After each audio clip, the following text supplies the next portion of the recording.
Hi friends, welcome to Karanya's kitchen. Karanya's కిచెన్లో ఈరోజు వీడియోలో టమాటో పులావ్ని ఎలా ప్రిపేర్ చేసుకోవచ్చో చూపించబోతున్నాను.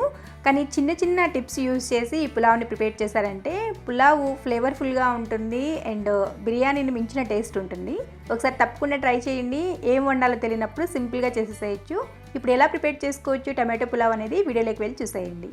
టమాటో పులావ్ని ప్రిపేర్ చేసుకోవడానికి ముందుగా కొంచెం పెద్ద సైజులో ఉండే ఉల్లిపాయను ఒకటి తీసుకోండి. అలాగే 4 చిన్న టమాటోలు తీసుకోండి. నేను చెప్పే క్వాంటిటీకి ఇవి సరిపోతాయి. ఇప్పుడు ఈ ఉల్లిపాయల్ని ఇలా సన్నగా బారుగా కట్ చేసుకోండి. టమాటోల్ని చిన్న ముక్కలుగా కట్ చేసుకోండి.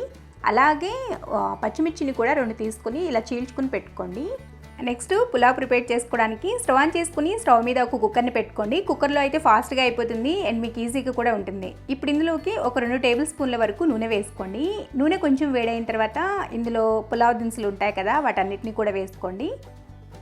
ఇలా హోల్ గరం మసాలా మొత్తం కూడా వేసుకుని ఇందులోనే 1 టీ స్పూన్ వరకు జీలకర్ర, 2 ఎండుమిర్చిని కూడా వేసుకోండి. లైట్గా అలా తొడిమి తీసుకుని వేసుకోండి. వీటిని ఒకసారి అలా కలుపుకుని లైట్గా ఫ్రై అవ్వనివ్వండి. ఆ ఎండుమిర్చి అవి కలర్ చేంజ్ అవుతూ ఉన్నప్పుడు ఇందులోకి మనం ముందుగా కట్ చేసి పెట్టుకున్న ఉల్లిపాయ ముక్కలు వేసి కొద్దిగా ఉప్పు వేసుకోండి. ఉల్లిపాయలు త్వరగా ఫ్రై అవుతాయి. వీటిని లైట్గా పింక్ కలర్ వచ్చేంత వరకు ఫ్రై చేసుకోవాలి. అంటే అప్పుడే కలర్ మారుతూ ఉండాలి. అలా వచ్చేంత వరకు ఫ్రై చేసుకోండి. చూడండి, ఆనియన్స్ ఈ విధంగా ఫ్రై అయితే సరిపోతుంది. ఇలా చక్కగా కలర్ మారుతూ ఉన్నప్పుడు ఇందులోకి ఫ్లేమ్ని సిమ్లో పెట్టి 1 టీ స్పూన్ వరకు అల్లం వెల్లుల్లి పేస్ట్ వేసి జస్ట్ ఒకసారి కలపండి. ఆ వేడికి చక్కగా ఫ్రై అయిపోతుంది. ఆ పచ్చివాసన పోయిన తర్వాత ఇందులో మనం ముందుగా కట్ చేసి పెట్టుకున్న 4 చిన్న సైజ్ టమాటోల్ని వేసేసుకోండి. అలాగే చీల్చి పెట్టుకున్న పచ్చిమిర్చిని కూడా వేసుకోండి. ఇందులోనే కాస్త ఉప్పు కూడా వేసుకోండి. ఉప్పు వేసుకోవడం వల్ల టమాటోలైనా ఉల్లిపాయలైనా త్వరగా సాఫ్ట్ అవుతాయి. ఇప్పుడు మూత పెట్టుకుని కలుపుకుంటూ మధ్య మధ్యలో టమాటోలు సాఫ్ట్ అయ్యేంత వరకు ఉడికించుకోవాలి. ఇలా ఒకవైపు టమాటోల్ని ఉడికించుకుంటూ ఒక గిన్నెని తీసుకోండి. అందులోకి 2 గ్లాసుల వరకు, పెద్ద గ్లాస్తో 2 గ్లాసుల వరకు బాస్మతి రైస్ తీసుకోండి. మీరు కావాలనుకుంటే బాస్మతి రైస్ కాకుండా నార్మల్ రైస్తో కూడా ఇదే విధంగా చేసుకోవచ్చు. ఇప్పుడు ఈ బియ్యాన్ని 1కి 2 సార్లు శుభ్రంగా కడుక్కుని పక్కన పెట్టుకోండి. ఇందులో నీళ్ళేమి పోసి నానపెట్టద్దు, జస్ట్ అలా కడిగి పక్కన పెట్టుకోండి. నీళ్ళన్నీ వంచేసేసి రైస్ మనం కుక్కర్లో చేసుకుంటున్నాం కదా, పులావ్ అనేది నానపెడితే ఇంకా టూ సాఫ్ట్ అయ్యే ఛాన్స్ ఉంటుంది.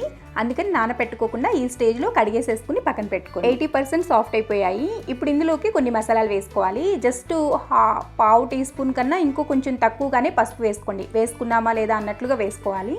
అండ్ తర్వాత 1 టీ స్పూన్ వరకు ధనియాల పొడి అండ్ మీ రుచికి సరిపడినంత కారం వేసుకోండి. ఇక్కడ నేనైతే 2 నుంచి 3 స్పూన్ల వరకు వేసాను. అండ్ అలాగే మీ రుచికి సరిపడినంత ఉప్పు వేసుకోండి. ఉప్పు వేసుకున్న తర్వాత ఈ మసాలా వేసుకోండి. మీరు పులావ్ చేసిన బిర్యానీ టేస్ట్ కంపల్సరీగా వస్తుంది. ఇది బిర్యానీ మసాలా అనమాట. 1 స్పూన్ వేసుకుంటే చాలు, చాలా రుచిగా ఉంటుంది పులావు.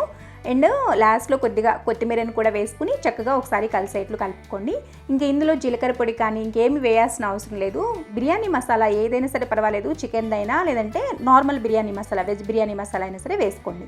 చాలా బాగుంటుంది టేస్ట్. ఒకసారి ఈ విధంగా బిర్యానీ మసాలా వేసి ట్రై చేసి చూడండి. ఇలా మధ్య మధ్యలో మూత తీసి చెక్ చేసుకుంటూ ఉండండి. ఫ్లేమ్ని లో టు మీడియం పెట్టుకోండి. ఇప్పుడు చూడండి, మనకి ఆయిల్ చక్కగా ఇలా సపరేట్ అయిపోయింది. ఇలా అయ్యేంత వరకు చక్కగా మధ్య మధ్యలో కలుపుకుంటూ ఉడికించుకోవాలి.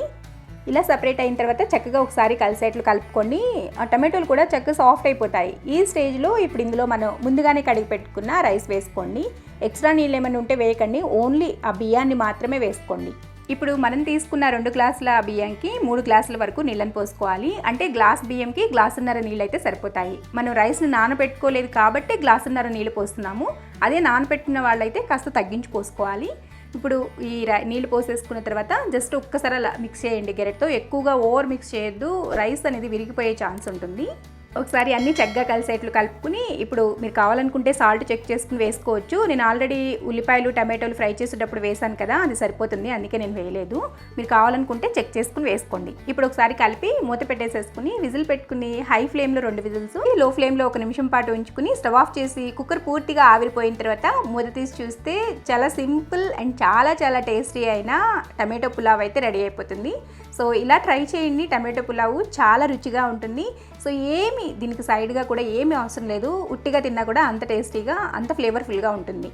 చూడండి ఎంత బ్యూటిఫుల్గా ఉందో కదా. నేను మీకు తీసి చూపిస్తున్నాను. రైస్ అయితే పొడి పొడిలాడుతూ చాలా బాగా ఉడికింది.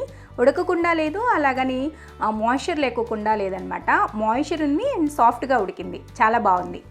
ఇలా రెడీ అయిన పులావ్ని ఒకసారి కలుపుకుని చూడండి. రైస్ చూసారా ఎంత పొడిపొడిలాడుతూ వచ్చిందో, చాలా బాగుంది. వేడివేడిగా ప్లేట్లోకి వేసుకుని సర్వ్ చేసుకోవడమే.